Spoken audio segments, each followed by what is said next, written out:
o bună vreme încoace, încerc să observ din exteriorul evenimentelor, desigur, comportamentul nostru al românilor.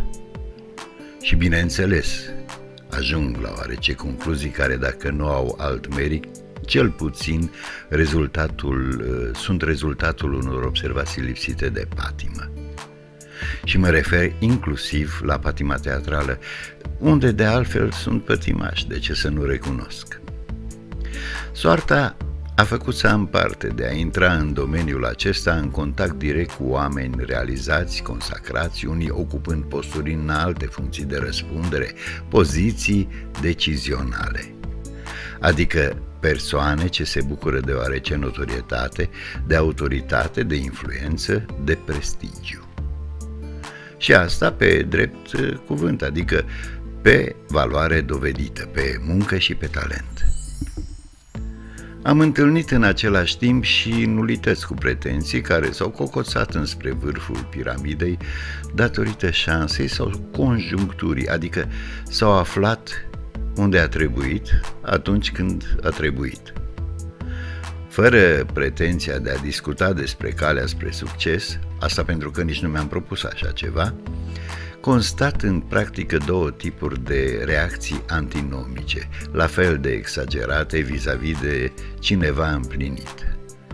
Una de adulare, alta de detractare. Prima atrage după sine lingușirea, servilismul, flatarea, iar a doua aduce după sine defăimarea, ponegrirea, denigrarea. Indiferent care dintre aceste două atitudini sunt adoptate, lipsesc în atare situații cumpătarea, bunul simț, obiectivitatea. Cunosc indivizia excesiv de umili sau din calea afară de acizi. Poate din cauza influențelor fanariote, încă perceptibile, ba aș îndrăzni să spun că pe zi ce trece, parcă tot mai evidente. Ori, din pricina comportamentelor și obiceiurilor de care nu am izbutit să ne debarasăm suficient. Poate din vina unor deficiențe educaționale. Cu certitudine însă putem afirma că pornirile obediente sau resentimentare domină din nefericire societatea actuală. Mă refer la aceea de la noi, desigur. Și consecințele se arată cum altfel decât negative. Poate s-ar pretinde un plus de echilibru, de moderație și de respect în relațiile cu adevăratele personalități și de atitudine fățiși detractoare față de nulitățile cu pretenții. Și atunci îți dai seama pentru ce multe persoane din domeniu nu mai au timpul necesar în a-și demonstra talentul și creativitatea. Așa că, din păcate, la noi lucrurile stau exact așa, cu cât lipsa de valoare este mai evidentă, cu atât pretențiile la considerație sunt clamate cu mai multă vehemență, iar cei care ar avea ceva de spus, dar nu au darul sau nesimțirea de a tropoti inutil în față, se transformă imediat în adulatori. Ciudat comportament prin care am dovedit și în decursul istoriei că am știut să ne măgulim non-valorile. Și datorită acestui fel de atitudine obedientă, românul nu va reuși, din păcate, să scape de cele mai multe cancere sociale, ca să zic așa, adică exact de ceea ce este imputabil comportamentului cotidian. Că totul este conjunctural o dovedește faptul că în clipa imediat următoare căderii unuia sau altuia dintre aceste personaje, schimbăm instantaneu discursul și devenim victime inocente ale unui sistem pe care noi l-am creat și mai ales noi l-am susținut. Sigur, o să puteți afirma că tot acest comportament se datorează respectului, a considerației pe care tot românul o poartă celor care se află sus. Și, a zice eu, numai cât timp se află sus. Cu siguranță considerația nu se acordă necondiționat nici chiar celor îndreptățiți să o primească, cel puțin teoretic.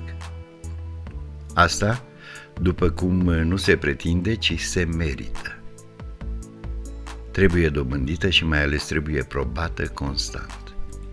Poziția de autoritate nu se susține pe minciună, pe forțarea legilor, a normelor etice, pe simpla deținere a unei notabilități temporare. Iar devotamentul unora pentru asemenea evidențiați nu reprezintă altceva decât sindromul intratului pe sub piele, al folosului imediat, al parvenitismului, slugărniciei și, nu de puține ori, al fricii. Ori această frică în actuala situație chiar că nu mi-ar părea deloc justificată. Alunecăm însă aici pe terenul minat al legăturilor de serviciu sau de interes, al celor dintre șef și subordonați, dintre conducător și condus, dintre dominant și dominat, cu toate componentele perverse pe care acest gen de relaționare le incumbă adesea.